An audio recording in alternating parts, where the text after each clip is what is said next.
قرآن شروع ہوتا ہے الف لام میم ذالک الکتاب لا ریب فیہ ھدی للمتقین۔ یہ جو رمضان ہے اس کو قرآن کے ساتھ بہت مناسبت ہے، یہ ایک دوسرے کے دوست ہیں۔ اسلام کے زندہ ہونے کی، اسلام کے برحق ہونے کی علامتوں میں سے ایک بہت بڑی علامت رمضان کا مہینہ ہے۔ کوئی بھی جھوٹی دعوت، کوئی بھی جھوٹا مذہب 1400 سال گزرنے کے بعد بھی اتنا زندہ اور اتنا ایکٹیو نہیں ہو سکتا جتنا اسلام ہے۔ پوری دنیا میں ایک ہلچل مچ جاتی ہے، پوری دنیا میں مسجدیں بھر جاتی ہیں، لوگ سحری اور افطاری کے انتظامات شروع کر دیتے ہیں۔ اور اللہ نے جو کتاب اپنے حبیب صلی اللہ علیہ وسلم پر نازل فرمائی اور یہ بتایا کہ یہ آخری کتاب ہے اور اس کی حفاظت میں خود کروں گا، تو اس کی حفاظت کرنے کے جو اللہ نے انتظامات کیے، ان انتظامات میں سے ایک انتظام تراویح کی نماز تھی۔ یہ وہ نماز ہے جو دوسرے مذاہب میں، آسمانی مذہبوں میں ہمیں نہیں ملتی، یہ وہ نماز ہے۔ اگر یہ تراویح کی نماز یہودیوں کے پاس ہوتی تو ان سے تورات ضائع بولیں نہ ہوتی، تورات ضائع نہ ہوتی۔ جب موسیٰ علیہ السلام پہ تورات نازل ہوئی تھی اسی وقت لوگ نماز میں اس کی تلاوت شروع کر دیتے اور پوری کتاب ختم کرتے جیسے ہم کرتے ہیں، تو اتنے لاکھوں اس کے حافظ پیدا ہو جاتے اور پڑھتے پڑھتے پڑھتے پڑھتے وہ آج اسی طرح ہوتی جیسے حضرت موسیٰ پر نازل ہوئی تھی۔ یار بھائی اس کو دن میں سیٹ کیا کرو، بیٹھ کے اس وقت نہ تجربے کیا کرو۔ جو بھی لایا ہے نا یہ آپ کی ذمہ داری ہے، یہ ان کی نہیں ہے۔ وہ ان کو لانے کیوں دیا آپ نے؟ یہ تو آپ زیادہ سمجھتے ہیں نا مائک کیسا ہونا چاہیے۔ اب یہ آدھا یہاں تک آ رہا ہے، تراویح میں بھی ٹینشن، اب وہ بیٹھے گا ہی نہیں، وہ کیسے بیٹھے گا؟ یہ تو آپ کل صدر جائیں صبح اور لے کر آئیں، ٹھیک ہے نا؟ پورا رمضان ابھی یہی ٹینشن، وہ نہیں، وہ پھر مجھے وہ یاد آتے ہیں جو محرم میں لال کپڑا لگا دیا تھا نا، تو اس پر غصہ ہو رہے تھے، پھر مائک اٹھا کے پھینکا تھا انہوں نے۔ ویسا نہ مجھے بھی ایسے ہی کوئی ٹینشن ہو جائے رمضان کے شروع میں۔ تو اگر موسیٰ علیہ السلام کو تراویح ملتی رمضان کی تو آج تورات ہمارے پاس اصل شکل میں موجود ہوتی۔ اگر عیسیٰ علیہ السلام کو یہ تراویح کی نماز ملتی تو آج انجیل اصل شکل میں موجود ہوتی۔ انجیل کے اتنے حافظ، موٹیویشن ملتی ہے نا۔ والدین جب اپنے بچوں کو دیکھتے ہیں کہ ہمارا بچہ نماز میں امامت کر رہا ہے اور الحمد سے لے کے والناس تک پورا قرآن سناتا ہے تو ان کا ظرف بڑا ہو جاتا ہے، دل بڑا ہو جاتا ہے۔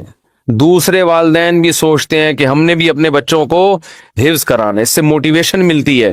اتنی موٹیویشن ملی کہ لاکھوں کروڑوں حافظ پیدا ہو گئے، ورنہ لوگ سب اپنے طور پہ قرآن پڑھتے، بہت ہی نیک لوگ حفظ کر لیتے، باقی لوگ کیوں حفظ کرتے بھائی؟ وہ کہتے کیا ضرورت ہے۔ مجھے اپنا بچپن یاد ہے، میں جب حافظوں کو تراویح میں پورا قرآن پڑھتے ہوئے دیکھتا تھا نماز میں، میرا بہت دل چاہتا تھا کہ کاش اللہ مجھے بھی یہ صلاحیت دے کہ میں بھی الحمد سے لے کے والناس تک مصلی پہ کھڑا ہو کر پورا قرآن پڑھوں۔ ایک دل میں جذبہ پہ ہر سال جذبہ پیدا ہوتا تھا۔ اب بچپن میں تو ہم اسکول کالج میں پڑھے، ہمیں کہاں ٹائم ہی نہیں ملا، لیکن جب ادھر کو آئے نا تو پھر بڑی عمر میں نے حفظ کیا اور بڑی تمنا تھی پڑھائی کے دوران حفظ کرتے کرتے بالآخر جب پہلی مرتبہ میں نے قرآن سنایا ہے تو پوری رات بیٹھ کے میں یاد کرتا تھا، پوری رات۔ بہت مشکل تھی نا، کچا تھا، سنایا صحیح تھا۔ جیسے مجھے یہ موٹیویشن ملی اور بھی مسلمانوں کو یہ موٹیویشن ملتی ہے۔ تو پچھلی کتابیں جو تھی چونکہ ان شریعتوں کو اللہ نے ختم کرنا تھا، اللہ کو پتا تھا کہ یہ ایک خاص وقت کے لوگوں کے لیے، زمانہ چینج ہوگا تو اس حساب سے اللہ کا جو آسمانی مذہب ہے اس کے احکام بھی آہستہ آہستہ چینج ہوں گے زمانے کے لحاظ سے۔ تو اس لیے اللہ کے علم میں یہ بات تھی کہ ایک آخری پیغمبر کو میں بھیجوں گا محمد صلی اللہ علیہ وسلم، اور انہیں جو شریعت دوں گا وہ قیامت تک کے لیے قابل قبول ہوگی، ایسی شریعت ہوگی، وہ ہمیشہ، وہ ہر دور میں ہر جگہ پہ چلے گی۔ وہ اب آپ دیکھ لیں پچھلی امتوں کو جو روزے دیے گئے وہ 24 گھنٹے کے روزے تھے۔ آج اگر ہمیں 24 گھنٹے کے روزے مل جاتے، پہلے ہی مارکیٹ سے روزے دار شارٹ ہوتے جا رہے ہیں اور مارکیٹ سے شارٹ، اور بہت سے لوگ جو گرمیوں میں 24 گھنٹے کے روزے رکھتے وہ 26ویں روزے پہ آ کے دنیا سے ہی شارٹ ہو جاتے ہیں، کیونکہ پہلے جیسی قوتیں نہیں ہیں. گرمیوں کے روزے کہاں 24 گھنٹے رکھ سکتا ہے آدمی؟ تو روزے میں اعتدال پیدا کر دی اللہ نے. آج جو ہم نے آیتیں پڑھی اس میں کُلُوا واشربوا حتی یتبین لکم الخیط الابیض من الخیط الاسود من الفجر، کہ کھاؤ اور پیو یہاں تک کہ فجر کا وقت ظاہر ہو جائے. فجر تک کھانے کی اجازت ہے تمہیں. تو یہ جو تراویح میں ہم قرآن پڑھتے ہیں نا، یہ رسول اللہ صلی اللہ علیہ وسلم نے شروع کیا. اللہ نے آپ پر وحی کی. ایک رات آپ صلی اللہ علیہ وسلم نکلے گھر سے. نبی صلی اللہ علیہ وسلم تہجد اپنے گھر پہ پڑھا کرتے تھے، مسجد میں جا کے نہیں پڑھتے تھے، حالانکہ گھر اور مسجد ساتھ ساتھ ملے ہوئے تھے. لیکن آپ صلی اللہ علیہ وسلم مسجد میں تشریف لے گئے. صحابہ کو اندازہ ہوا کہ جب نبی مسجد میں آ رہے ہیں اس کا مطلب سب کو دعوت دی جا رہی ہے کہ جماعت سے نماز ہوگی. یہ اس کی سائن اور اس کی علامت تھی، کیونکہ نوافل آپ صلی اللہ علیہ وسلم گھر میں اکیلے پڑھا کرتے تھے، اور تہجد میں کبھی کبھار 2-4 صحابہ ساتھ ہو گئے، زیادہ تعداد آپ کے ساتھ تہجد میں شریک نہیں ہوتی. اسی وجہ سے فقہاء نے لکھا ہے کہ نفل نمازوں میں 3-4 سے زیادہ افراد کی جماعت یہ شریعت میں پسندیدہ نہیں ہے. یہ اپنی طرف سے آپ نفل کی جماعتیں نہیں کر سکتے بڑی بڑی، کیونکہ نبی نے نہیں کی ہیں. اشراق کی نماز اکیلے پڑھی، اوابین اکیلے پڑھی ہے. لیکن رمضان میں آپ مسجد میں جب تشریف لائے تو صحابہ سمجھ گئے کہ یہ اپنی نماز نہیں ہوگی بلکہ اس میں ترغیب دی جا رہی ہے کہ جماعت ہوگی. صحابہ کی اتنی حرص، اتنے لوگ اکٹھے ہو گئے، 3 دن تک آپ آتے رہے، اتنا مجمع اکٹھا ہو گیا، کیونکہ نبی کے پیچھے کون نماز چھوڑے گا بھائی. کیا آپ صلی اللہ علیہ وسلم نے فرمایا مجھے خطرہ ہوا کہ یہ نماز تم پہ فرض نہ ہو جائے، تمہارے شوق کو دیکھتے ہوئے فرض ہو جائے گی تو مشکلات پیدا ہو جائیں گی، لہذا آپ نے ختم کر دی وہ. لیکن جو صحابہ جن میں تفقہ، جن میں بصیرت تھی، وہ سمجھ گئے کہ نبی چاہتے ہیں کہ یہ نماز لوگ پڑھیں، لیکن آپ اس کو 5 نمازوں کی طرح فرض کرنا نہیں چاہتے، لیکن چاہت ہے، ورنہ 3 دن بھی نہ پڑھتے نا. صحابہ نے دیکھ لیا کہ نبی کی یہ کیا ہے، بولو چاہت. اس لیے نبی صلی اللہ علیہ وسلم کے دنیا سے جانے کے بعد جیسے ہی رمضان کا چاند نظر آتا صحابہ مسجدوں کا رخ کرتے. حالانکہ تہجد صحابہ گھر میں پڑھا کرتے تھے، مسجدوں میں نہیں پڑھا کرتے، اور تہجد میں بڑی بڑی جماعتیں نہیں ہوتی تھیں، الگ سے کوئی نام نہیں دیا تھا، بس قیام اللیل رات کی نماز ہے، رمضان میں جماعت سے ہوگی ہے.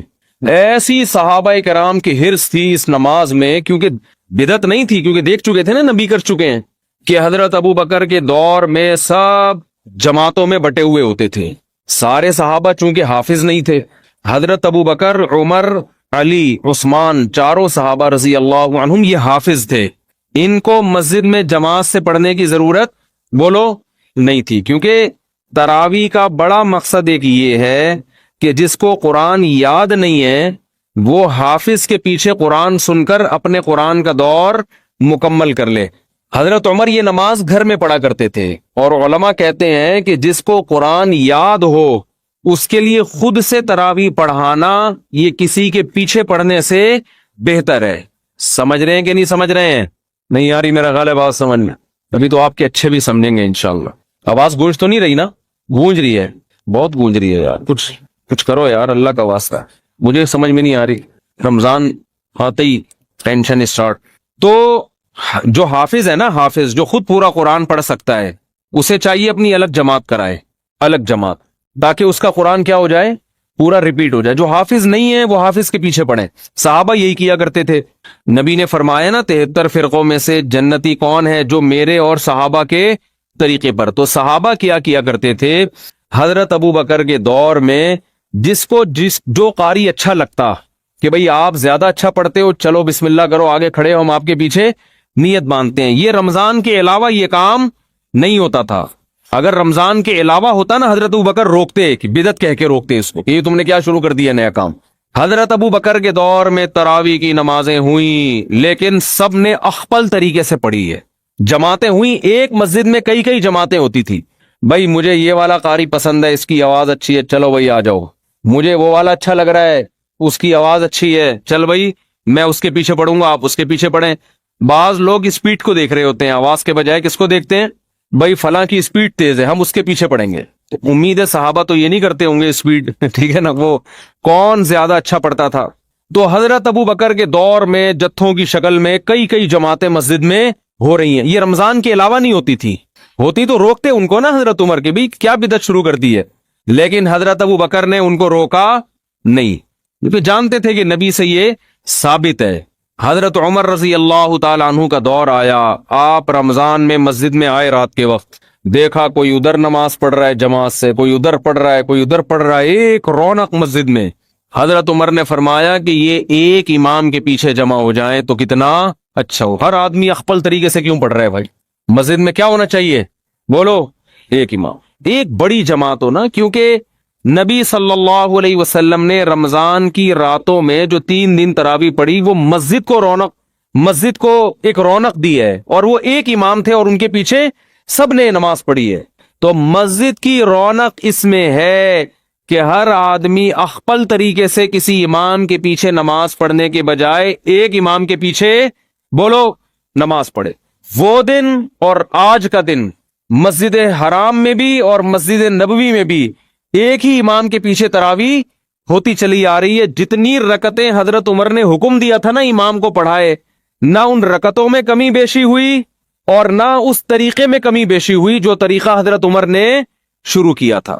اب اس میں علماء 2 حصوں میں بڑھ گئے.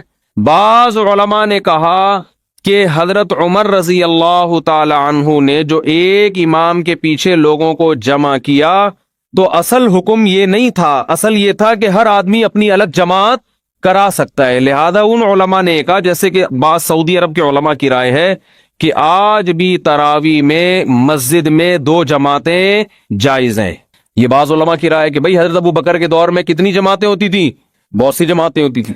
لیکن جمہور کا قول یہ ہے، جس میں حنفی بھی شامل ہیں، حنفیہ، کہ ٹھیک ہے ہوتی تھیں، لیکن جب حضرت عمر نے اس کو ختم کر دیا اس سسٹم کو، اور باقی تمام خلفائے راشدین نے، حضرت عثمان، حضرت علی نے دوبارہ وہ 2 جماعتیں شروع، 2 یا زیادہ جماعتیں نہیں بلکہ ایک امام کے پیچھے، تو اب حضرت عمر کے فیصلے کے بعد ایک مسجد میں تراویح کی 1 سے زیادہ جماعتیں جائز بولو نا نہیں ہیں. کیوں جائز نہیں ہے؟ رسول اللہ صلی اللہ علیہ وسلم نے فرمایا، علیکم بسنتی وسنت الخلفاء الراشدین المہدیین، کہ میری اور خلفائے راشدین کی سنت کو لازم پکڑو. بات سمجھ میں نہیں آ رہی میرا خیال ہے. تو جنہوں نے خلفائے راشدین کی سنت کو نبی کے کہنے پہ لازم پکڑا، وہ مسجد میں کتنی جماعتیں کرتے ہیں؟ ایک. اور اس میں رونق بھی ہے. اور بعد کے خلفائے راشدین نے حضرت عمر کے اس کارنامے کو بہت سراہا. حضرت علی رضی اللہ تعالی عنہ ایک دفعہ مسجد نبوی میں نکلے رمضان میں، دیکھا ایک امام کے پیچھے لوگ تراویح پڑھ رہے ہیں. فرمایا، اللہ عمر کی خبر کو نور سے بھر دے، او کما قال، کہ اس نے ہماری مسجدوں کو رونق بخش دی. مجمع بڑا ہو گیا نا، تو اس مسجد میں کیا ہوتی ہے؟ رونق. ہر آدمی اخپل طریقے سے پڑھ رہا ہو، 2 ادھر پڑھ رہے ہو، 2 ادھر، ان کی آوازیں بھی آپس میں کیا ہوں گی؟ ٹکرائیں گی. پھر لوگوں میں بحث بھی ہوگی، وہ والا زیادہ اچھا پڑھ رہا ہے، وہ اس کی سپیڈ بہت تیز ہے، آ جا ادھر آ جا. ہوتا ہے نا ایسے. ہمارے یہاں تو یہ پھڈا شروع ہو جاتا نا، ابے وہ آدھے گھنٹے میں ایسے پورا سپیڈ سے بھاگا ہے، تو ابھی کیا کر رہا ہے؟ مسجدوں میں نا یہ مقابلے ہوتے ہیں. تمہارے یہاں تراویح کتنے بجے ختم ہوتی ہے؟ کہتے 10 بجے. ابے تمہارے یہاں 10، ہمارے یہاں تو 9:45 پہ ختم ہو جاتی ہے. ایسا فخر کرتے ہیں جیسے 15 منٹ بچا کے پتہ نہیں یہ کیا کوئی بزنس کریں گے، کروڑوں روپے کمائیں گے اس میں. تو بہت صحابہ کرام مسجدوں کو کیا کر دیا کرتے تھے؟ بھر دیا. انہوں نے نام نہیں دیا اس کو تراویح کا، لیکن وہ یہ جانتے تھے کہ یہ ایک ایسی نماز ہے جو رمضان کے ساتھ خاص ہے، اس سٹائل میں ہوگی، اتنی رکعتیں ہوں گی. پھر بعد میں اسلاف نے اس کو تراویح کا نام دے دیا کہ بھئی الگ نام دے دو. نام دینے پر نہ اللہ کی طرف سے کوئی پابندی، نہ گورنمنٹ کی طرف سے. نام کیوں دیا تراویح کا؟ وہ میں بیانات میں بہت دفعہ بتاتا رہتا ہوں. ترویحہ 4 رکعتوں کے بعد ان کی عادت تھی تھوڑا آرام کرنے کی، تو 4 رکعتوں کو ایک ترویحہ کہا، اور تراویح کئی دفعہ 4 رکعتیں، اس لیے 8 رکعتوں پر تو یہ لفظ بیٹھتا ہی نہیں ہے. پھر حضرت علی رضی اللہ تعالی عنہ جب کوفہ چلے گئے، جب حضرت عمر نے تراویح شروع کروائی نا، تو مکہ میں، بصرہ میں، کوفہ میں، دمشق میں یہ خبریں پھیلنا شروع ہو گئیں. بھئی خلیفہ راشد نے سب کو ایک امام کے پیچھے جمع کر دیا ہے.